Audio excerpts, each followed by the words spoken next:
Cue the epic boss music and get ready for the final showdown. We're talking about legendary monsters in Dungeons & Dragons 5th edition.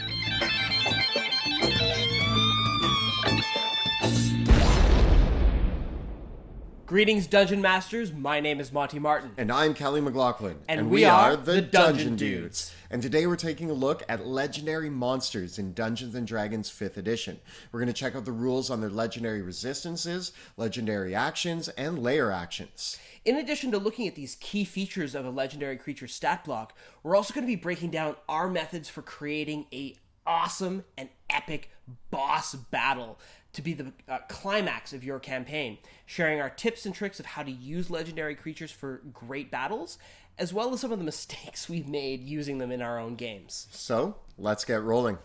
So, Kelly, what makes legendary creatures so unique in D&D? I mean, legendary creatures are those giant monsters or those mastermind villains that your party will go toe-to-toe against and usually build up through the campaign or adventure to face off. They are the perfect formula for a memorable combat encounter. And that's what really distinguishes legendary creatures from other monsters, in that in addition to all of their story, which usually puts them at the center of the story, the dragon living atop the mountain, the beholder crime lord underneath the city of Waterdeep, the kraken that haunts the northern oceans. The Lich and his city of undead. Yeah. They are famous creatures, they are deadly monsters, the focus of your story, and they have a big duty to uphold because they need to be a memorable combat encounter. The legendary monsters do leave a lot of room for great role-playing and storytelling, but we do expect them to be able to hold their own in a fight against a high-level party. Unfortunately, due to the mechanics of Dungeons & Dragons, a 4 players versus 1 monster fight is often very one-sided, and that single monster gets wrecked in a single round. So legendary creatures have a couple unique abilities that allow them to stand toe-to-toe up against your entire party. And while using minions, environments, and interesting places are important elements of making a boss battle truly unique, a legendary monster does need to stand on their own, and we're going to look at exactly how to do that. A legendary creature can do things that ordinary creatures can't. Legendary creatures can take special actions outside their turns, and a few can exert power over their environment, causing extraordinary magical effects to occur in their vicinity. Legendary monsters need these abilities to pose a serious threat to your group of players. Whenever we have a boss battle, the expectation is that player character death is on the table. Anything else kind of falls short of that epic encounter. Not that it is going to happen for sure, but we do expect our bosses and legendary creatures to be the hero killers. As an aside, the rules for legendary creatures are meant to be the purview of monsters alone. Things like legendary resistance, legendary actions, and lair actions are not appropriate abilities for player characters to have under normal circumstances. That's why there is actually a little bit in the rules that says, if a creature assumes the form of a legendary creature, such as through a spell, it doesn't gain that form's legendary actions, lair actions, or regional effects. You have to be a true born... you have to be born a legend, not made one. Although our players are made into legends. Yeah. I guess in the worlds of D&D, legends are born, not made. The first feature that many legendary creatures have is legendary resistance. Legendary resistance. Most legendary creatures get 3 legendary resistances per battle, which they can use. If they fail a saving throw, they can use it to instead pass the saving throw. This is a key ability because it prevents legendary monsters from being taken out immediately by spells such as banishment, disintegration, hold monster, and all those other nasty spells that just shut down a creature entirely. Yeah, by the time that your players get to face these legendary creatures, usually they're high enough level that they have certain abilities that can just end a combat. But when you're trying to pose a boss battle, you do not want that boss battle to end after 1 round and be like, well, that's the end of the adventure. Sorry, guys.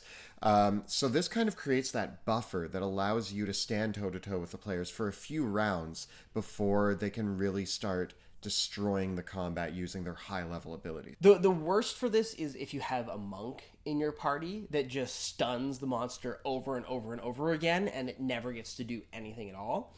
So legendary resistance is kind of there as a bit of a stopgap. My only kind of qualm with it is that those abilities tend to be some pretty iconic powers on the player side, and oftentimes it feels like players have to waste those powers before they can even get through the legendary resistance. It also means that, like, if you're a player and you know that the creature has legendary resistance, there might be a little bit of metagaming in the fact that you're like, well, let's burn these lower abilities to try to get him to use the legendary resistance so that then we can use our higher abilities to end the combat faster.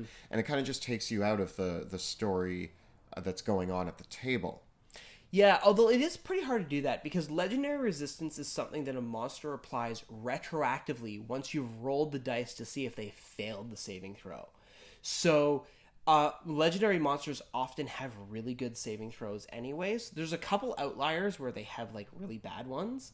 But by and large, legendary creatures make most of their saving throws, and the legendary resistance just helps them fill in the gaps. Yeah, and honestly, I can't really think of a better way to do this, to give them that buffer. So it does work. It's just, as a player, it's kind of bad. It feels a little bad to get shut down through the entire beginning of a combat every time you're trying to use your really cool abilities. Yeah, I've often thought of if there's another way to handle this, like maybe instead of having legendary resistance, a legendary creature can burn legendary actions to negate things that like stun it or incapacitate it. And that way the player's abilities are still reducing the capacity of the legendary creature without taking it out entirely. Because if you think of a battle where the players are fighting 4 monsters and they stun one of them, well, they've reduced the output of those monsters by 75%. So it seems like there's like no partial way for the legendary monster to be affected, which seems like a gap in the rules. So I'm curious to know if other dungeon masters have thoughts or ways that they've handled legendary resistance that makes the player abilities useful, but not so much so that they just win the encounter automatically.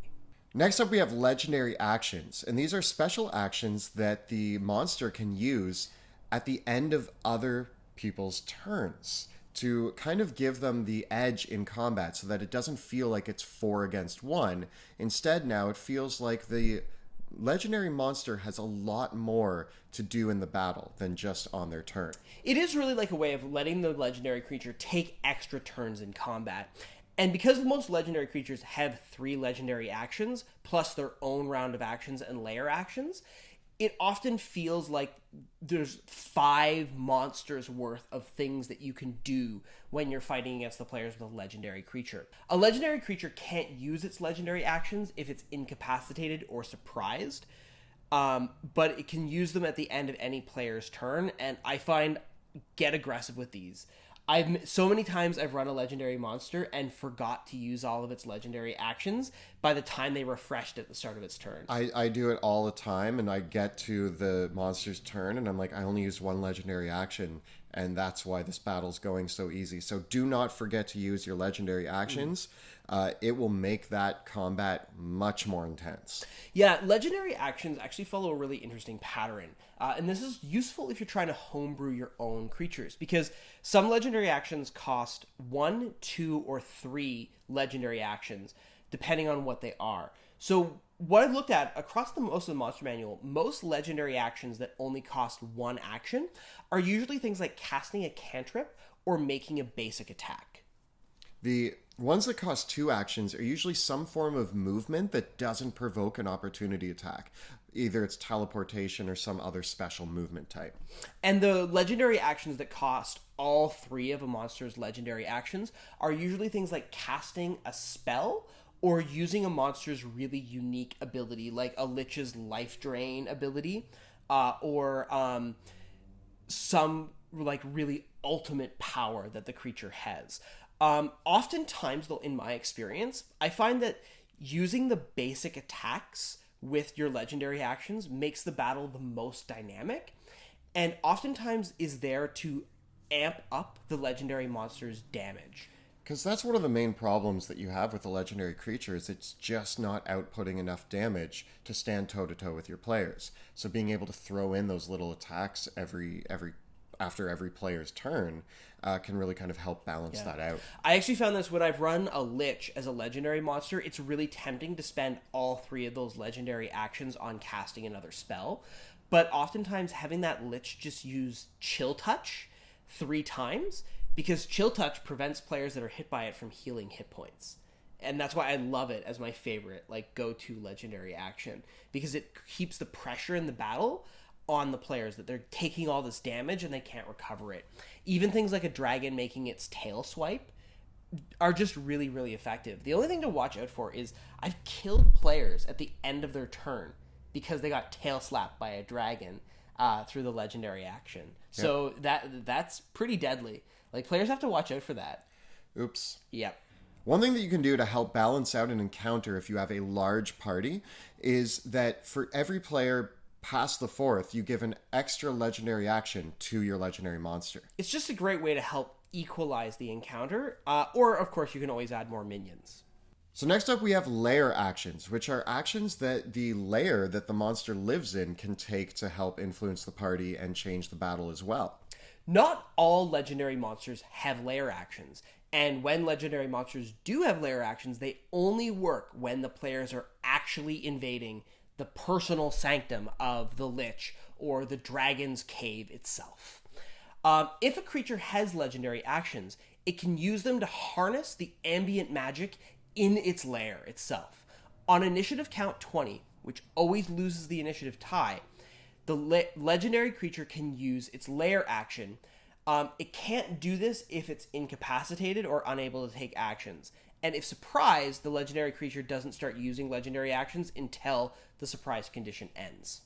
Lair actions will make your really climactic battles come to life. For me, they're always just the icing on the cake. On top of the legendary actions, the legendary resistances. This is just it's the environmental hazard that's affecting your players from the magic that the monster has. It really makes the players feel like the world itself is fighting against them. And the great thing about lair actions as well is that they can make the environment part of the monster's tactics. I really like to use lair actions in such a way that they force the player to engage with the legendary creature itself by giving the players interesting ways to avoid, say, the splashes of lava that come up from the red dragon, or the grasping arms of the dead that are coming out of the tombs surrounding the Lich's lair. But the only way to avoid those effects is for the players to get closer to the boss monster themselves, or for them to get forced into fighting the minions. So that kind of sets it up so that there's no hiding, there's no running. They have to engage. One of my favorite lair actions are the actions of vampires like Strahd von Zarovich, who can actually make doors in the castle open and close, trapping the players alone with him in a room so that he can focus all their attacks on them. It's a great way to cut players off from each other, separate them, and force them into really disadvantageous positions where the legendary creature can get the better of them. Using lair actions is also a great way to stop your party from escaping. You can close off exits, you can funnel the players in a certain direction, and really just make them have to go further and deeper into the lair. Finally, as another way of making a lair even more interactive, consider giving a second set of lair actions at initiative count 10. I also like using lair actions that are triggered, so the players have the option of they see the stone block is going to fall down, but that's going to happen the next round. So let's look at some of our tips for how to make these legendary encounters even more intense. So the truth is, and this has happened to you, it's happened to me, is that boss monsters and legendary creatures often fail spectacularly in their ability to provide a compelling combat encounter. Most often, legendary creatures get destroyed in the first round of combat if they're not properly used. I always think that I'm beefing up those legendary monsters, and I'm like, this one might kill the party, and then the party kills it in 2 rounds, and I'm like, okay. This can be okay. Sometimes your players plan and execute an amazing strategy, and if they have done that, they absolutely deserve that win.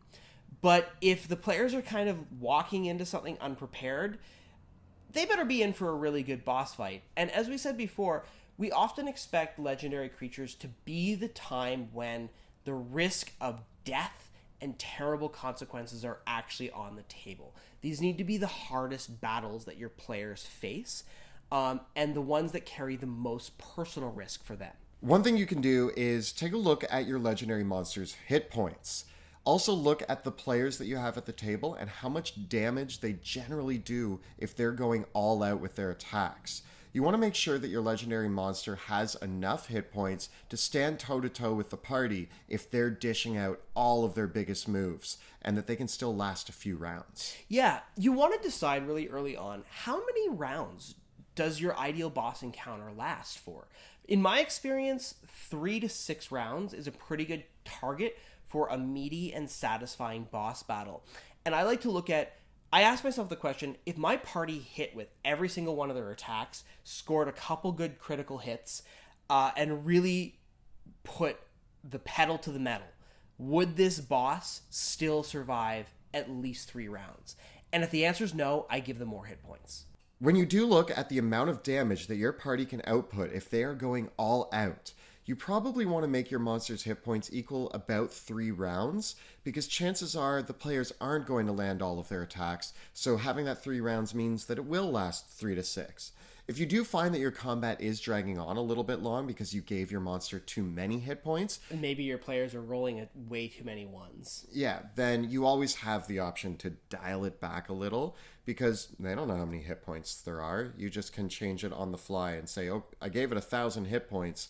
That was maybe a little too much. I'm going to make it 600 or 500 or 300. On the point of the combat encounter lasting too long, I also believe that most legendary monsters are amongst the most intelligent, long-lived, and toughest creatures in the D&D multiverse. And part of the reason why this is that legendary monsters just don't stick around when they're losing a battle. They run. They have an escape plan. Even when it's in their own lairs, dragons and liches absolutely need to have a secret escape plan for how they can get out. And so your perfect option is that if the battle is dragging out, that means it's time for the boss to get out of dodge and survive to fight another day. This also can lead to really awesome chase scenes and escape scenes that can be just as entertaining and actually change the pace and flow of that epic encounter. It makes the encounter about more than just killing the boss. It's about catching them and raising the stakes in this way, about having another objective that the party can achieve while they're fighting the boss. Maybe they have to stop the Lich's evil ritual. They have to rescue the prisoners that the dragon has captured. They only need to break their ship out of the clutches of the Kraken's tentacles just so that they can get away. Having these extra objectives layered on top of the encounter means that it's not necessarily about slaying the boss, but about defeating them long enough to get away. And on top of all of this, if you need to add a little bit more to your combat encounter, every great monster needs some minions. And I do think it's important. There are 2 really good ways to use minions alongside a legendary monster. First, the legendary monster should send a wave of minions out just to weaken the party a little bit before they show up, right? The dragon has a kobold sorcerer and their minions that defend the outer reaches of the lair, and it's filled with traps. The Lich Lord, of course, has an undead bodyguard or Death Knight that protects their tomb. The Kraken might have an army of Sahagwin that they've mind-controlled that launch onto the boat. Even the Beholder could have all sorts of different minions.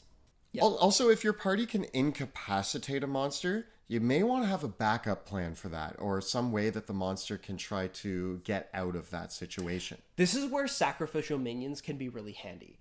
Mordenkainen's Tome of Foes actually has rules for cultists that can be the bodyguard or the meat shield for another creature. And I really like this idea of a legendary monster that has minions, or a shield guardian that will take the conditions that the party throws against them, because that way the players still get to use their incapacitating abilities, but those get pushed down to a dangerous minion rather than on the legendary creatures themselves. On top of looking at the hit points of the monster and making sure that it can stand toe-to-toe with the party, you also want to make sure that your monster can output enough damage to make a real threat on that party. This is a great opportunity to look back at the character sheets and see how many hit points do your players have, and total them up. If your players collectively between them have about 400 hit points, I think that it's a pretty good target that your legendary monster wants to be able to deplete about 50 to 60% of the party's hit points. If they can do this in total, that means that there's very good odds that one party member are going to get reduced to 0 hit points, maybe even 2. Again, this should be over a 3 to 4 round period. And also make sure that the monster on its individual attacks can do a good amount of damage to scare the players. It really makes them feel more engaged when the blood gets pumping and spilling all over the place. So with all that tactical advice, how do we make this feel like part of the world? How do we make the legendary monster not only a memorable combat, but a memorable villain and a memorable role-playing experience? One thing that I always love as a storyteller is foreshadowing and having hints of that villain appear much earlier on, even if they don't appear before the party, making the party aware of them, getting the party to have an emotional connection to them, even if that's a very negative emotional connection. In my campaign right now, the villain's been kidnapping friends and family of my party the whole time, and they all really, really want to find him and kill him. So it's actually very exciting to kind of have that and feel that at the table with my party being like, I want to find this guy, I want to fight him. And building up that villain beforehand, I think, is really important to the story. Not only do you want to foreshadow the villain for your players, but you want to let the villain have a little bit of knowledge about the characters themselves so they can work up a good counter strategy. If your players have any weaknesses, any character traits or flaws that the legendary monster can exploit, or just a couple of really good insults that the monster can hurl out as they lift them up and throw them into the lava pit, it really makes that creature more memorable when they can dish it out verbally as well as mix it up in combat. You also don't want to bog down your encounter with too many extra rules. If you're a DM and you're thinking of really cool ways to make the combat encounter more interesting, try to think of simple things. Don't come up with your own rule book, because if it gets confusing for the players at the table, that can really separate them from the story that's happening. Yeah, I've often fell trapped to this where I've tried to design like a video game style encounter that has all these extra rules that the players have to learn in order to beat the combat encounter. And I actually found that takes players out of the epicness of the fight itself, because they're trying to think of like, how do I game this new system that I'm just learning for the first time? A boss battle kind of gains a lot by simplicity and the extremeness of the situation, rather than necessarily needing to come up with all these extra rules about how to shut down the evil ritual or how to manipulate the magical obelisk that's in the room. Keep it simple. Yeah. Let the players focus on the narrative. What I like to do is, for my epic boss battles, I'll present the scenario, and there might be a few things going on, but I'm not going to say this is exactly what you need to do to disrupt the ritual. In the moment, the players will say, how are we going to disrupt this ritual? What if we do this? And as the DM, I go, yeah, that's a cool idea. Yeah, and you then don't let need to them do it. Yeah, let the players make the plan. Make your plan for their villain. Like, plan the escape plan what the villain wants. The villain should have a plan of how they're going to deal with the player characters, but not necessarily thinking about it's going to happen in this order, and I am not going to let the players get out of this without one of the player characters getting slain. Like, even though I think we've talked a lot in this episode about character death should be on the table, but don't force that. Just because it's something that's on the table, don't let the combat drag out just so that you can kill somebody. Right? If the players are winning, that's great. The villain doesn't need to get the last word in. It's more interesting if they get away than if they get the last word and kill someone off in the end. Also, don't plan to get your entire monologue out as the villain. It probably won't happen. Not every villain wants to cut a deal. Some of them do. The Lich thinks you're going to look way better as a zombie. The Beholder thinks you would look great. Beholders are like Jabba the Hutt. You're going to make a great decoration as a statue. And a Kraken just wants to have you for lunch. So this has been our look at legendary monsters in Dungeons & Dragons 5th edition. We hope that you feel inspired to have your most epic encounter yet. And let us know how it goes in the comments below. Of course, there's a good chance of character death in these situations, and you can check out our video on that right up over here. And of course, we've covered all the core rules for a monster stat block in our video right over here. Please subscribe to our channel so that you never miss an episode. Thank you so much for watching, and we'll see you next time In the dungeon.